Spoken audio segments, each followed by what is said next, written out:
மண்புழுத்தோட எச்சம் தான்.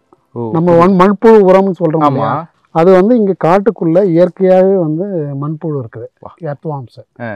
அது வந்து இங்க இருக்கிற இலை மட்குகள்லாம் சாப்பிட்டு அதை வந்து எச்சமா போட்டிருக்கு. இது வந்து ட்ரீட்டட் சாயில், இலை மட்கு.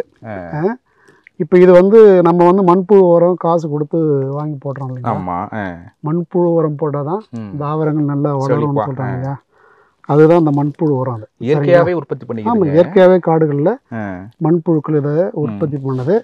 இப்போ பொதுவாக பார்த்தீங்கன்னா ஏன் மண்புழு உரங்கள் வந்து போட்டால் நல்லா வளருதுன்னு சொல்கிறாங்க விவசாயிகள், தாவரங்கள் பயிர்கள் நல்லா வளருதுன்னு சொல்கிறாங்க. அதே மாதிரி பார்த்தீங்கன்னா ஏரி பாசனம், அதுக்கப்புறம் ஆற்று பாசனம், அதுக்கப்புறம் வந்து டேம் பாசனம், அந்த தண்ணியில் விவசாயம் பண்ணால் நல்லா வளருதுன்னு சொல்கிறாங்க இல்லைங்களா. ஏன்னா இப்போ இந்த மண்புழு உரங்கள் மீது பட்ட மழை நீர் சரியா இங்கே அப்படியே ஆறாக உருவாகி, ஓடையாக உருவாகி, ஆறாக உருவாகி டேமில் போய் கலந்து அந்த தண்ணி தான் பயன்படுத்துகிறாங்க. இப்போது இங்கே இருக்கிற எல்லா சத்துக்களையும் சரியா இங்கே கிடைக்கிற சத்துக்களை எல்லாம் வந்து உறிஞ்சி கொண்டு தான் அந்த தண்ணி வந்து ஆற்றுலையோ இல்லை வந்து டேம்லேயோ இல்லை ஏரியிலே கலக்குது. அதில் வந்து நிறைய வந்து நியூட்ரியன்ட் இருக்குது. அந்த நியூட்ரியன்ட்டுக்கான சோர்ஸு, மேக்ரோ மைக்ரோ நியூட்ரியன்ட்ஸ்க்கான சோர்ஸ் எதுன்னா காடு தான். அதான் பாருங்களேன், இப்போ இதை வந்து முழுக்க முழுக்க இந்த சத்தை வந்து காடுகள் எடுத்துக்கிறதுனால தான் இவ்வளோ மரங்கள், செடிகள், கொடிகள், இதோட கடைநிலை சத்து அப்படிங்கிறத நம்ம ஆத்து பாசனம் வருது, அதுவே வளருது பாருங்க. ஆமா, இங்கிருந்து கடத்தப்படுகிற தண்ணீர் மூலமா வந்து சரியா விவசாய நிலங்களுக்கு கடத்தப்படுகிறது. சார், இப்போ இந்த ஃபாரஸ்ட்டுக்குள்ள யானை, புலி, மற்ற கரடிகள்லாம் இருக்குமா சார்? எல்லா விலங்குங்க இருக்கு. சரிங்க, நீங்க சொன்ன எல்லா விலங்கு, யானைகள், புலிகள், சிறுத்தை, கரடி எல்லாமே இருக்கு. இப்போ இந்த நேரங்கிறது அந்த விலங்குகளுக்கு வந்து என்ன நேரம் சார்? இது ஓய்வு எடுக்கிறதா இல்லை உணவுக்கு உலா போறதா? இல்லை, காலை நேரம். இது காலை நேரத்தில் வந்து அவங்க ரொம்ப ஆக்டிவா இருப்பாங்க சரிங்களா.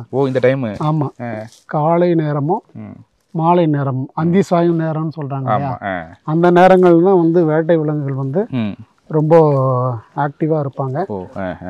மற்ற நேரங்களில், வெயில் நேரங்கள்லாம் இதை ஓய்வு எடுப்பாங்க சரிங்களா. புலிகள்லாம் பார்த்தீங்கன்னா எங்கே நீர்நிலைகள் இருக்கோ, ஓடைகள் இருக்கோ, அந்த இடங்கள்ல வந்து ஓய்வு எடுத்துருப்பாங்க. ஆனால் நம்ம அடர்ந்த காட்டுக்குள்ளே இருக்கோம், நீங்கள் சொல்கிறது மாதிரி நிறைய விலங்குகள் இருக்க வாய்ப்பு இருக்குது, ஆனால் ஒன்றுமே பார்க்க முடியல, சைட்டிங் பண்ண முடியல. என்ன காரணம்? நாம இருக்கும்ல. சத்தம் கிட்ட ஓடி இருக்குமா? நம்ம வாசனை கண்டாலே ஓடிடும், சத்தம் தேவையில்லை. ஆனா அது ஒளிஞ்சு நம்மள பார்த்துட்டு இருக்க வாய்ப்பு இருக்குங்க. அதுகளுக்கு முகரும் சக்தி அதிகம் சரிங்களா. ஒரு சின்ன அதிர்வை கூட உணரக்கூடிய தன்மை அதுக்கு இருக்கு சரிங்களா.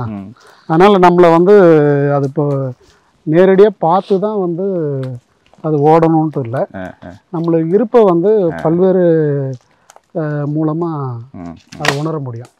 உங்களை பார்த்தப்ப கண்டுபிடிக்க முடியுதா சார், இந்த இடத்துல வந்து இதுக்கு முன்னாடி வந்து இந்த அனிமல் வந்துட்டு போயிருக்கு, கால் தடத்தையோ எச்சத்தையோ பார்த்து இந்த இடத்துல வந்து இது வந்து வசிச்சிருக்கு, இது மாதிரி இடத்துல இது இருக்கும் அப்படின்ட்டு எங்களுக்கு ஒரு இது கொடுங்களேன், ஒரு ஒன்லைன் கொடுங்களேன். இல்லை, அது உணர முடியும். எப்படின்னா, நீங்கள் காட்டுக்குள்ளே போகும்போது ஒரு யானை இருக்குது இல்லை புலி இருக்குன்னா அதுக்கான யூரின் ஸ்மெல்லு, அது போட்ட எச்சத்தோட வாசம் இதெல்லாம் இருக்கும், அதை வச்சு கண்டுபிடிக்கலாம். ஒரு புலி வருதுன்னு சொன்னால் அங்கே கீரைகள் இருக்கும் சரியா, யூரினேஷன் ஸ்மெல் இருக்கும் சரியா, இதன் மூலமாக கண்டுபிடிக்கலாம்.